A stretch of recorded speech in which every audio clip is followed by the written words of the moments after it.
Welcome again, dear viewers, and in this video we are going to go through the last remaining questions of the lesson from the Diary of a Young Girl by Annie Frank, and the lesson is of your Tulip series English for class 10th। तो इसके जो last में जो questions दिए गए हैं, they our discussion based questions. इनके बारे में आपको बात करनी है, डिस्कस करनी है, ये लिखनी नहीं है। तो ये चीज़ आज हम देखेंगे। इससे पहले जो इसके क्वेश्चंस हैं, राइटिंग वर्क बेस्ड क्वेश्चंस हैं, लैंग्वेज वर्क बेस्ड क्वेश्चंस हैं, दूसरी चीज़ें हैं वो ऑलरेडी हमने डिस्कस कर ली।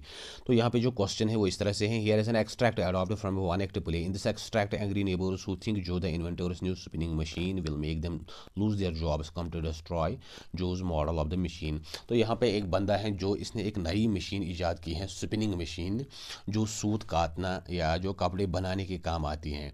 और इसके जो हमसाए हैं वो बड़े गुस्से में हैं। वो चाहते हैं कि जो कि इस मशीन को हम तोड़ दें, क्योंकि उनको लगता है कि इससे वो जॉबलेस हो जाएंगे, बेरोज़गार हो जाएंगे। जैसे कंप्यूटर के बारे में पहले लोग कहते थे कि जो जैसे ही कंप्यूटर आ गया तो ये लोगों को जॉबलेस कर देगा, क्योंकि जब एक कंप्यूटर 10 आदमियों का काम करेगा तो दूसरे 10 आदमी फिर क्या करेंगे। तो वैसे ही यहाँ पे लोग जो है वो चाहते हैं कि इस मशीन को तोड़ दे, because it's going to make them jobless, ये उनको बेरोज़गार कर देगी।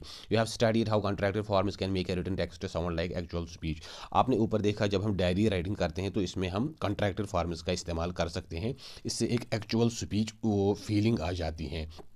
Try to make this extract sound more like a real conversation by changing some of the verbs back into contracted forms। तो ये जो यहाँ पे कुछ ये जो डायलॉग की फार्म में ये चीज़ें दी गई हैं, तो आपको इनको कॉन्ट्रैक्टेड फार्म्स में लिखना है। इससे एक एक्चुअल स्पीच की जो फीलिंग है वो आ जाती है।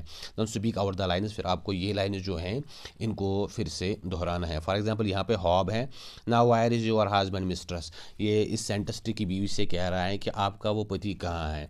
मिस्ट्रेस मैरी यहाँ पे कह रही है in his bad he is sick and very, वो सोया हुआ है, वो थका हुआ है और बीमार भी हैं। You wouldn't harm him, you would not harm him, आपको उससे नुकसान नहीं पहुंचाना चाहिए। तो यहाँ पे हम वुड नॉट के बदले वुडंट इस्तेमाल कर सकते हैं। वैसे ही आपको देखना है कहाँ कहाँ पे हम ये शॉर्ट फॉर्म में इस्तेमाल कर सकते हैं। Hob, we are going to smash his evil work to pieces, wire is a machine. Hob जो है वो कह रहा है कि उसने जो कोई मशीन बनाई है हम इसको तोड़ देंगे, उसके टुकड़े कर देंगे। सेकंड वही आर हम ऐसे भी लिख सकते हैं। ये जैसे यहाँ पे वही आर है, इसको हम प्रिसाइज में शॉर्ट फॉर्म में आई से भी लिख सकते हैं। ये जो मैन है on the table yonder, on the table your Hob, then there is the end of it. तो कोई दूसरा बंदा है वो कह रहा है कि ऑन द टेबल योर, वो वहाँ टेबल पे पड़ी हुई है। हॉब कह रहा है then here is the end of it, फिर हम उसका खात्मा कर देंगे। Hob smash the model, Hob ने इसने स्पिनिंग मशीन का जो ये मॉडल बनाया था इस जो ने उसको तोड़ दिया। मैरी स्क्रीम्स, मैरी ज़ोर से चलाई। Hob and now for your husband, hob now for your husband. तो ये हॉब कह रहा है कि ये आपके पति के लिए हमने किया है, ये उसको बताना है कि हमने उसकी मशीन तोड़ दी। मैरी नेबर, मैरी जो कह रही है neighbour he is sick man और ऑलमोस्ट ए क्रिपल, वो चूँकि एक बीमार आदमी है और क्रिपल भी हैं, अपाहिज भी हैं। यू वुडंट हर्ट हिम, तो वुड नॉट के बदले हम इस्तेमाल करेंगे यहाँ पे शॉर्ट में वुडंट, आप इसको तकलीफ ना पहुंचाओ। हॉब कह रहा है he is planning to take away our daily bread, Hob कह रहा है कि वो हमारा रोज़गार छीनना चाहता है, हमारी रोज़ी रोटी छीनना चाहता है। By this machine we will show him what we think of him and his ways, हम उसको बता देंगे कि हम उसके बारे में क्या समझते हैं, और वो जो ये वेज, ये जो वो काम कर रहा है, ये साजिशें कर रहा है, हम उसके बारे में भी जानते हैं। Marry you have broken his machine, तो हैव के बदले में हम ऐसे इसको शॉर्ट फॉर्म में इस्तेमाल करते हैं, वी ई, और यहाँ पे इसके एप्स्ट्रॉफी डालेंगे। You have broken his machine, आपने उसकी मशीन तोड़ दी। यू हैव डन एनफ, ये आपने बहुत ज़्यादा किया, अब और कुछ करने की ज़रूरत नहीं है। तो यहाँ पे भी हम इसको इस ब्रीफ फॉर्म में, शॉर्ट फॉर्म में डाल सकते हैं। तो इसके बाद जो है watch a movie on Anne Frank and discuss it with your classmates. जो एनी फ्रैंक हैं, कल भी मैं देख रहा था, इस पर बहुत सारी मूवीज़ बनी हुई हैं, इसकी लाइफ हिस्ट्री पे, इसकी इस बायोग्राफी पे, इसकी इस डायरी पे। तो आप इनमें से कोई मूवी देखो and discuss it with your classmates, और फिर जो आपके क्लासमेट्स हैं उनके साथ इसको डिस्कस करो, and then with your teacher also, जो आपका टीचर है इंग्लिश टीचर, उसके साथ भी ये बात करो। तो अगर उसने ये मूवी देखी होगी तो वो आपको बताएगा कि मूवी कैसी है और इसमें किन चीज़ों को दर्शाया गया है। तो आप भी मूवी देखो और फिर अपना एक पर्सपेक्टिव, अपनी एक राय दो अबाउट दिस वेरी, इस चीज़ के बारे में, इस मूवी के बारे में बताओ कि आपको मूवी कैसी लगी और इसमें आपने क्या सीखा। इसके बाद यहाँ पे जो है, what do this statements tell you about Anne Frank as a person. यहाँ पे कुछ स्टेटमेंट्स दिए गए हैं, कुछ लाइन्स ली गई हैं from this very lesson, from the diary of a young girl by Anne Frank. तो आप इन लाइन्स को पढ़कर आपको क्या लगता है कि एनी फ्रैंक जो थी वो किस टाइप की एक वो औरत थी, पर्सन थी। तो वो हम यहाँ पे देखेंगे। We don't seem to be able to get any closer and that is the problem, maybe it is my fault that we don't confide in each other. तो यहाँ पे एनी फ्रैंक कह रहे हैं कि हम जो लोग वो अंडरग्राउंड में बैठे हुए थे, हम एक दूसरे के नज़दीक नहीं जाते थे, और मसला यही था क्योंकि हम एक दूसरे पे भरोसा नहीं करते थे। तो इससे हमें पता चलता है कि जो एनी फ्रैंक थी वो एक फ्रेंडली टाइप की लड़की थी, जो दूसरों से जो जल्दी ही फैमिलियर हो जाती थी, दूसरों से जल्दी ही मानूसियत उसकी बढ़ जाती थी, और उसको वो बिल्कुल पसंद नहीं आता था कि यहाँ सब लोग चुपचाप बैठे और बिल्कुल ही एक दूसरे के साथ बात न करें। वैसे यहाँ पे कह रहे हैं ये कॉन्फिडेंट टाइप की थी, one who rely on others, ऐसे लोग जो दूसरों पे भरोसा करते हैं, या जो वो फैमिलियर टाइप होते हैं, फ्रैंक टाइप,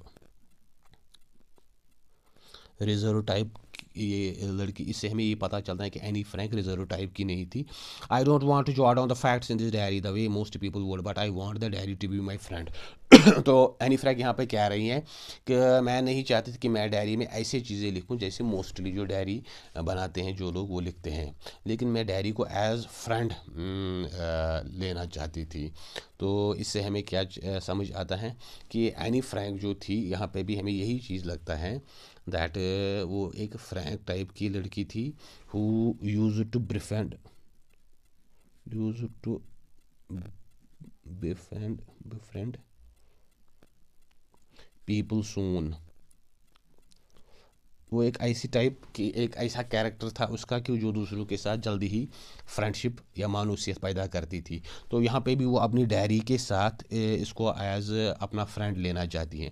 वैसे ही Margaret went to Holland in December and I followed in February when I was plonked down on the table as a birthday present for Margaret. तो वो कह रहा है कि मार्गरेट हॉलैंड चली गई दिसंबर में, और मैं फरवरी में भी गई, और जब मैं मुझे रखा गया on the table as a birthday present, जैसे मैं कोई बर्थडे प्रेजेंट थी फॉर मार्गरेट के लिए। तो इससे हमें पता चलता है कि जो ये एनी फ्रैंक उस टाइप थी, ये बड़ी क्यूट थी, टॉडलर थी, एंड टेडी बियर टाइप, और स्मॉल और किड जो होता है, जैसे छोटे छोटे बच्चे होते हैं, वो toddler type, teddy bear type.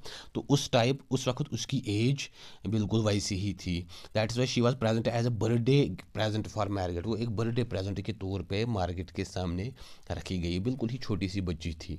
If you ask me, there are so many dummies that about a quarter of the class should be kept back, but teachers are the most unpredictable creatures on earth. तो यहाँ पे जो Anne Frank कह रही है कि हमारे class में बहुत सारे ऐसे थे जिनको लगता था, ऐसे स्टूडेंट्स थे कि वो पिछले ही क्लास में रहेंगे, उनको प्रमोट नहीं किया जाएगा, लेकिन जो टीचर हैं वो बड़े ही अनप्रिडिक्टेबल क्रिएचर्स हैं इस दुनिया में। पता नहीं है वो कब क्या करेंगे, किसको पास कर देंगे, किसको फेल कर देंगे। तो इससे हमें ये पता चलता है कि psychological understanding of the teacher, जो एनी थी, वो जो दूसरों की नफ्सियात हैं, दूसरों की जो बिहेवियर हैं, या दूसरों की जो मैंटेलिटी हैं, उस चीज़ को अच्छी समझती थी, और इसका जो IQ था, अंडरस्टैंडिंग था, वो आम स्टूडेंट से ज़्यादा था। Then there is anyone could ramble on, leave big spaces between words, but the trick was to come up with convincing arguments to prove the necessity of talking. तो any यहाँ पे कह रहे कोई भी जो वो कुछ शीट्स पे कुछ चीज़ें लिख सकते हैं और वो स्पेस छोड़ सकते हैं, लेकिन असल में जो राइटर होता है, असल में जो लिखने वाला होता है, वो कोई कन्विंसिंग आर्ग्यूमेंट्स पेश करता है। तो इससे हमें ये पता चलता है writing skill and intelligence of the Anne Frank above students of his age. जो एनी फ्रैंक की जो राइटिंग स्किल थी, या इसकी जो इंटेलिजेंस थी, IQ था, वो दूसरे स्टूडेंट से ज़्यादा था, क्योंकि छोटी सी उम्र में भी इसको ये सब चीज़ें समझ आ जाती थी। वो दूसरे स्टूडेंट से उसका जो IQ था, मेंटल एज जो थी, वो बहुत ज़्यादा थी, and she was an extraordinary child, extraordinary girl, वो एक्स्ट्राऑर्डिनरी एक स्टूडेंट थी। तो फाइनली यहाँ पे जो सजेस्टेड रीडिंग्स हैं, इनमें से कोई बुक आप ज़रूर पढ़ लीजिए। The diary of a young girl by Anne Frank, ये मार्केट में अवेलेबल हैं। Then there is autobiography of Malcolm X, ये एक अमेरिकन मिलिटेंट जो लीडर था, वहाँ पे ब्लैक नेशनलिस्ट था, जो काले लोग वहाँ पे जो थे, सिया फार्म, तो उनमें से था, and he use to raise their voice, वो उनके लिए काम करता था। And for some time he was acting as a militant, कुछ टाइम के लिए वो एक बागी के तौर पे भी काम करता था। माई एक्सपेरिमेंट्स विद ट्रुथ जो है महात्मा गांधी की हैं। And then there is Alice in Wonderland by Lewis Carroll. तो इनमें से कोई भी बुक आप ज़रूर पढ़ लीजिए कि ये सजेस्ट किया गया है। Then there is tongue twister, दो three cheese trees, three free fleas flew while these fleas flew, freezy breeze blew, freezy breeze made these three trees freeze, freezy trees made these trees cheese freeze, that is what made these three free fleas sneeze. So this is the tongue twister. You have just to pronounce these lines. ये आपको खाली pronounce करना है, उनको बोलना है। So dear viewers, ये थी हमारी lesson from the diary of a young girl. तो लेसन काफ़ी लंबी थी और क्वेश्चन भी बहुत ज़्यादा थी। Finally we came to its conclusion by discussing it is last discussion based questions. तो ये जो एनी फ्रैंक की जो मूवी है ये आप ज़रूर देखिए, and then you have to discuss it with your classmates, with your teacher. तो उम्मीद है आपको ये सब चीज़ें समझ आई होंगी, और अगर आपको कहीं पे कोई कन्फ्यूजन है तो आप ज़रूर बताइए। और ये वाला जो क्वेश्चन है यहाँ पे आपको खाली एक अपना पर्सपेक्टिव देना है कि एनी फ्रैंक आपको कैसी लगती हैं बाय दीज स्टेटमेंट्स को सुनकर आपके जहन में क्या आता है कि वो किस टाइप की थी, और इसकी जो माइंड सेट साइकोलॉजी थी या सोच थी वो क्या थी। तो उम्मीद है ये सब आपको समझ आया होगा, और अगर आपको वीडियो अच्छा लगे तो इसको ज़रूर शेयर करें, सब्सक्राइब करें, बेल आइकन पे क्लिक करें। Wish you all the best and thank you.